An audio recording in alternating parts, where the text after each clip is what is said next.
Welcome back. Check it out. I found my 1979 Pontiac Trans Am. I originally bought this car when I was 20. It was just a find on Craigslist. This is someone built this car as a drag car in the 90s. It's got a 69 Pontiac 400 out of a GTO in it. It's got a whole bunch of cool drag stuff on it, like the shifter, and it's even got these stickers from the only drag strip in Pittsburgh, Keystone Raceway Park. So it's a pretty cool car. It's got some cool stuff on it. It was gold when I had it. Then I sold it. I probably had it for a couple months, and I sold it to this guy, and he fixed some of the rust on it, and he had it for 8-9 years. He fixed the rust, put primer on it, and he never did anything to it. He only had it running even once. So really the last time this thing ran is when I had it doing burnouts on my driveway. So I'm gonna get it running and do burnouts on my driveway again. So that's the plan. And then hopefully maybe I'll paint it and get it all good to go. But I need to do a couple things to it. Unfortunately, it sat outside, which is my fault after I bought it. And the engine was covered with tarp, but it got water in the engine from the shaker hood. So got to fix that. And the previous owner took off the intake manifold because he was planning on changing the gaskets, but he just left it off, and that's why I got hit water in the engine. But it doesn't seem like too big of a deal. I sucked it out, and then it didn't even seem like any of it got down the cylinders. Luckily, the water that got into the heads was in the cylinders that had the valves closed, so really no big deal. Nothing in the oil, so I put some lube in the cylinders, spun it over. Should be good to go. So that's what I'm going to do today is get this thing running, hopefully. So here we are under the hood of my 79 Trans Am. As you can see, it's seen better days. This is the state it was in when I got it, even the first time, really. But it doesn't need to be perfect. My plan is just to get it running for now. Eventually, if I keep this thing, I'll probably go through the engine and make everything super nice. But I just want to get the intake manifold back on, get the carburetor on, which I did rebuild, and get it running again. But yeah, basically you can see it's pretty rusty in here from the water, but that'll be all right. I did scrape these down with a razor blade just to get it as smooth as I can. I didn't want to wire wheel them because then I knew I was going to get a bunch of crap in the oil galleries and stuff, so got those about the best I could. I sprayed the intake gaskets with copper spray so I don't fill in any small imperfections. It works well for that, so that should get it going for now. So now I'm going to install the intake manifold and then the carburetor.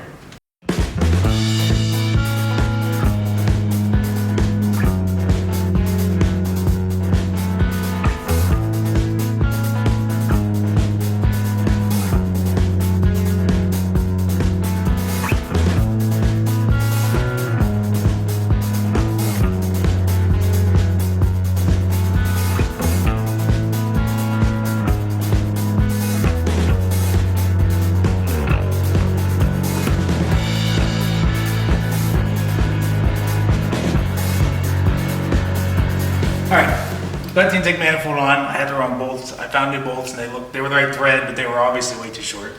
But I found the right bolts, the old ones that were in there, so that's good. I would have cleaned them up first, but I already put everything on, so I just threw them on there. Now I'm going to torque it down and put the carburetor on.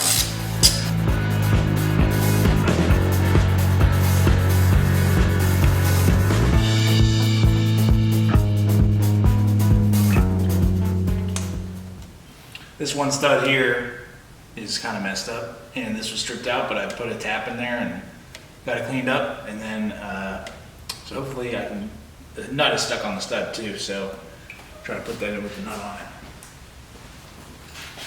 But this freshly rebuilt, I just rebuilt yesterday, only double pumper 750.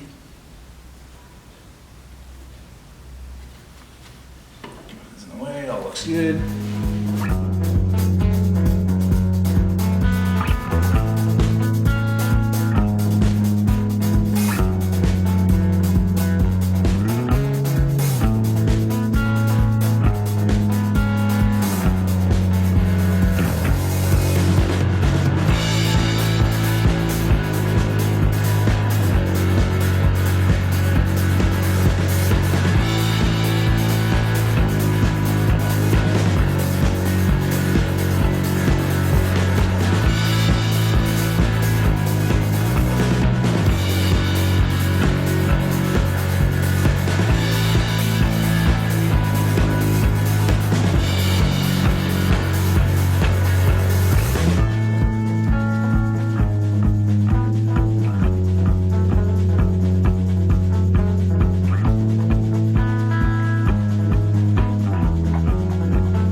All right, well, it's been a few weeks since I was filming with this thing, and it's been a long ride to get it running. So here's what happened. I was filming, trying to get it running, just would not start. So I took the distributor. It would sputter here and there, but it just would not start. So I took the distributor apart, and sure enough, it also had water in it from the rain leaking in. So I just bought a cheapy Chinese distributor, slapped it in, and it still wasn't great, but I got it running, and it ran okay, and I was like, oh, finally. So that was that. I thought it was sorted. Come out a couple days later, wouldn't start again. Like no spark, nothing at all. Like not even a sputter or anything. And I was like, I just didn't know what the deal was, especially because I had it running. And so I started making spark plug wires and all this and that. And turns out it was the spark plugs. But I've never seen it. Every single spark plugs, all 8 of them were just, I guess, just toast or fouled out or something. They weren't dirty, they looked fine. But they were just toast, and they like just would not spark. Got a new set of spark plugs, fired right up, and now it runs great. Which I've never seen that before. I was really just confounded on why that was going on. So I got all that sorted out, and then I wanted to take it on its first drive. So I pulled it out of the garage. So I had it running for a while. You know, I bled the cooling system and let it get up to temp. Everything was going good. So I pulled it out of the garage, and immediately the oil pressure gauge starts leaking because, you know, it has oil pressure all the way to the gauge. So oil started pouring out of there. And I was like, you know, whatever. I just threw that on there's no carpets here, so I just put that on the floor and said, I'm taking this thing for a drive. So I drive around in front of the house, and then there's coolant pouring out of the transmission because I noticed there's coolant leaking from the center of the car. I'm like, well, that's not right.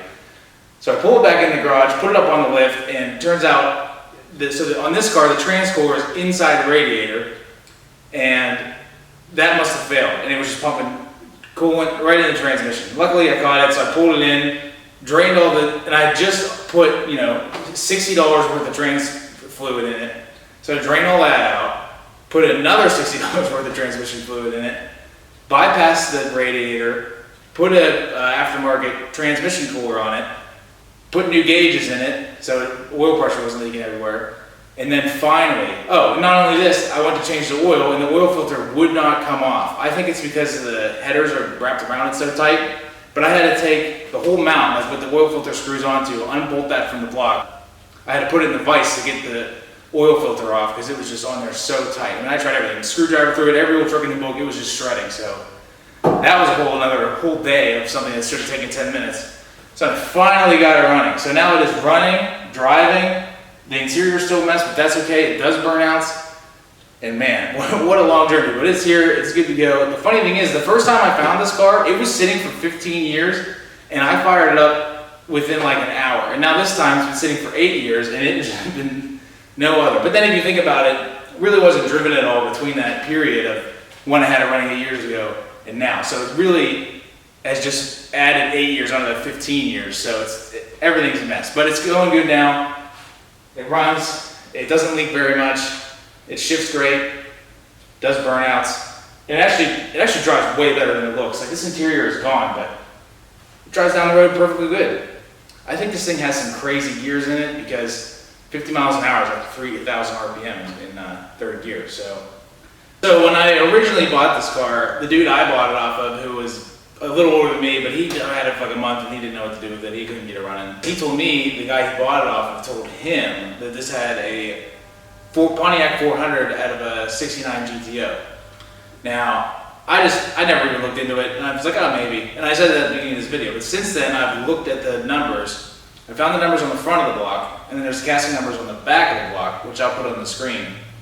But they don't seem to line up. Like the years, I don't understand. You know, the casting numbers say one thing, the numbers on the front of the block say another thing. And again, these are both on the block, it's not like one's on the heads. So, I don't know, if someone help me out on that, I'd be interested to see what this engine actually is. And then the heads, it has like later heads on it too, the low compression ones.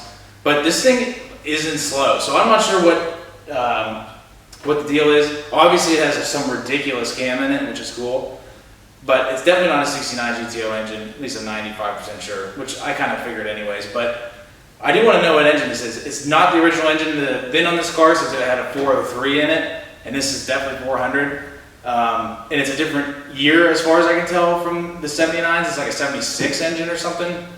So I'm not sure what the deal is there, but I'd like to know if anyone can help me out with that. I don't know. Definitely had a lot of drag stuff done to it, so, but it's good. It's running, so I'm gonna fire it up, do burnout. That'll be the end of this video, and then the next video on the Trans Am, we'll probably be cleaning the wheels because they're already clean in this video, but I might do a separate video on that. And then the next video will be driving it down the road.